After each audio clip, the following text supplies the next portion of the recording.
What you need to prepare before going to Japan, pati immigration things. Some tips also can work for other countries. First, get your visa if needed sa country na yon. May separate video na ako for tourist visa processing to Japan. Plan ahead. Gumawa ka ng itinerary na kahit hindi mo masunod lahat, basta may guide ka. Know where to go and cluster mo na per area to save time. Matuto kang mag-Google Maps kasi yan ang sasalba sa'yo sa mga stations. Most of the activities you can book via Klook. Use my promo code JustGotFed5 off para makamura sa Klook. Doon na din ako bumili ng SIM card, mga tickets sa train at iba pa. Vaccination. Nagpa-booster ako, akala ko kailangan. Hindi naman pala. Hindi na siya inana pero dala ko pa rin yung card. Prepare ka pa rin ng cash, ng yen, hindi lahat may credit card. Pwede kang mag-withdraw sa ATM sa Japan or papalit na rin doon.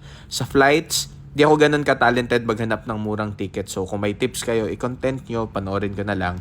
AirAsia pinili ko kasi maganda yung time ng dating sa Osaka, Japan. Sakto before check-in sa hotel compared to other airlines na hapon yung flight alis sa Pilipinas.